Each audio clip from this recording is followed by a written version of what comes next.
So, a brand new gameplay presentation just dropped 2 days ago and a million analyses are already flying all over your inboxes. Is this another one of them? Yes. But this will not focus on the new abilities like every other analysis already did. This is more of a map and Sky Island analysis. I want to focus more on obscure things like what the orb thing could be and what the blue icons that look like shrines are.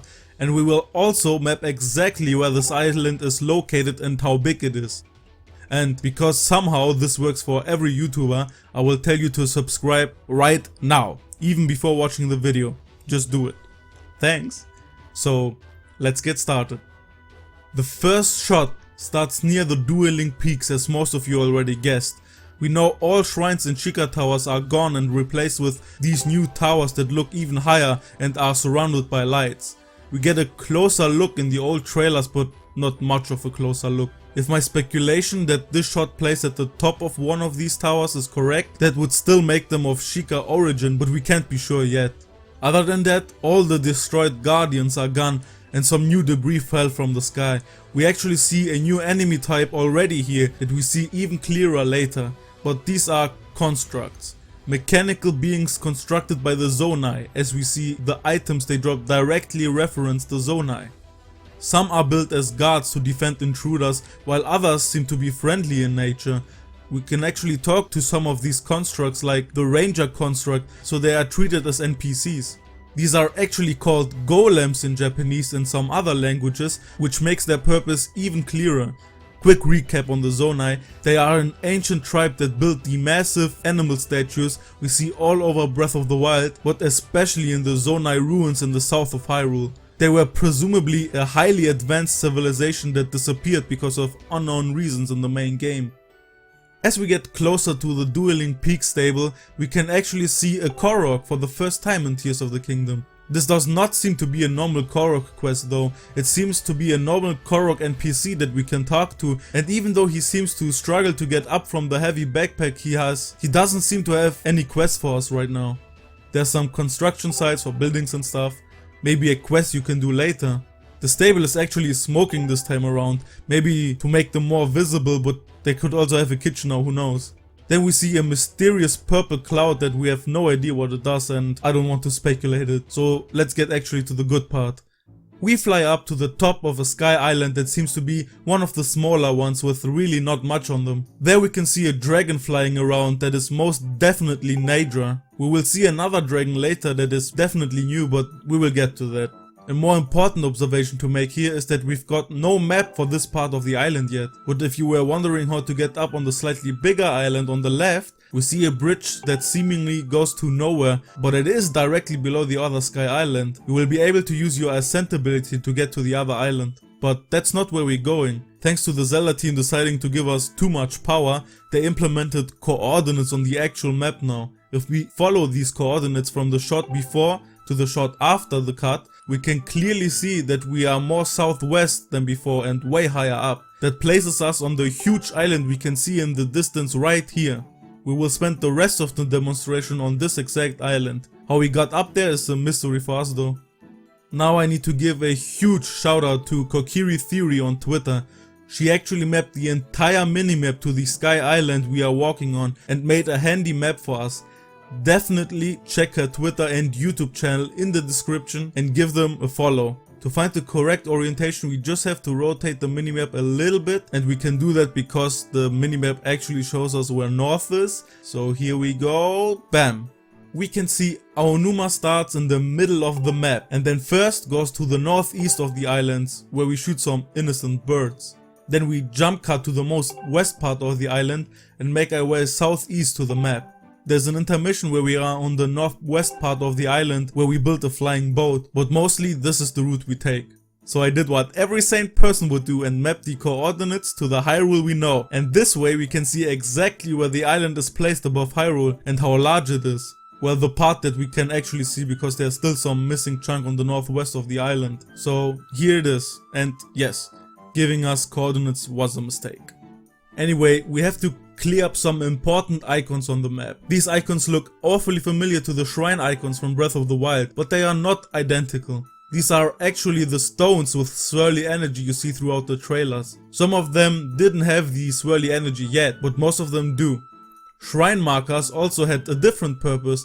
They were warp points, and that's exactly what these new stone pillars are. Maybe these are new shrines as well. It could be possible that they warp you to an entire different dimension for some puzzle shrines, but most likely they were just warp points for the player, because they don't really look like entrances, do they? If there are shrines, there would be at least 3 shrines on this island alone. 2 we can see on the map and 1 we can see in this shot that we never get close to. Another very common icon we see throughout the map are the cave entrances all over the place. We have no clue what the checkmark relates to. Is it just that entering one gives you the checkmark? Maybe, who knows. Then we have the mysterious battery icon that most likely is the place where you can get a huge battery like the one we saw in the last trailer that powers up the car. We see that the battery on their fans don't really have much power, so a large battery for long distances should be very useful. And this icon is shaped like a helpful stable and shop icons from Breath of the Wild, so it would make sense. Speaking about shop icons, we see one in this shot as well. This is the huge orb we see in the middle of the island section. How can this be a shop? Well, if you look closely, it looks like there are many balls inside the big ball. To me, this looks like a gacha machine or a pachinko machine if you like. I don't know if we will get random items or collectibles or something else entirely, but my theory is that it is collectibles. You can upgrade your weapons and arrows with them, so it makes sense to at least get some helpful ones at stations like this. And another reason why I believe this could be random items is because Tears of the Kingdom reminds me a lot of Xenoblade 3. No joke, I really mean it. The debris flying from the sky is almost the exact mechanic in Xenoblade 3 where random support drops fall from the sky. Link's arm is now like Noah's gauntlet, and it even has a kanji looking character in it, which is not the kanji but it looks like it. And the logos both reference Ouroboros symbols. Listen, we know for a fact that Monolith Soft helped develop Breath of the Wild. So I have no doubt in my mind that both developers worked on some mechanics together. And that is not a bad thing. So the gotcha ball right here reminds me of the fabricators from Xenoblade 3 that they will give you random items, and in Tears of the Kingdom they would come in really clutch if you need some items. The last weird marker is the blue circle right behind the shop. In this shot we are facing towards it but we don't see anything there. I think that's because if you look closely on the map it is on a different altitude, so high up from our perspective. No clue what it does though. So now I want to take a closer look on what we actually see on the Sky Island. We have seen this island already multiple times throughout the different trailers. The huge building we see is the one from the first trailer where Link opens the door and runs out. In the next shot we can actually see it from far away once again. We see a lot of grind rails that could be used for minecarts nearby, but we also know that Link can surf down on them on the shield, so yes, we Sonic out here. The dragon we see around here is actually a brand new dragon that we saw in earlier trailers as well. He has been flying around this island for almost every trailer, so we have at least one brand new dragon. Across the lake and the fancy fence, this sounds funny, fancy fence, we can actually see what seems to be ruins of a house, so people used to live here.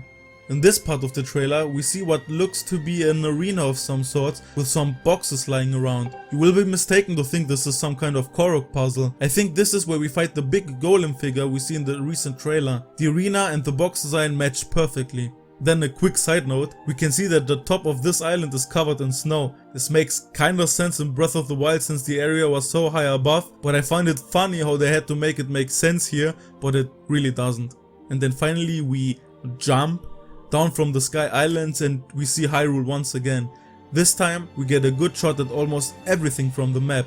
As I said in my latest video about the overworld, we know exactly how different it will be, so please go check it out in the description or after this video ends in the end card. But a few last things I want to mention here. We see these massive holes that look like they have malice around them. You can probably only enter them from above because they are surrounded by malice, and they probably take you underground. For all we know, this could be the shrine replacement, but this is a stretch.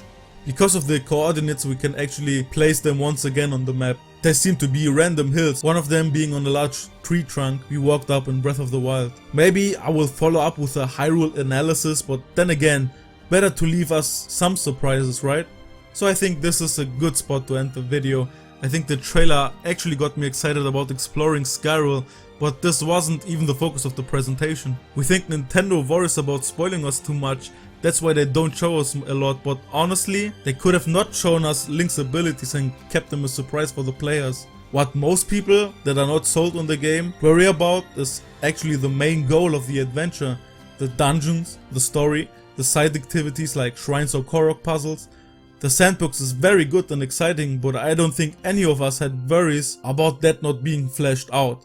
We wonder about the main dish, and the Zelda team is still keeping very quiet about it, even about if there are dungeons in this game at all. I 100% believe that we will get another trailer that focuses on that, but it's really strange that it took them so long to confirm the basic premise of the game. Anyways, doing this analysis got me very excited. We have only 1 month and a few days left. Thank you so much for watching this, and please subscribe if you want to see more Zelda content from me, or do it for Nier. Bye bye.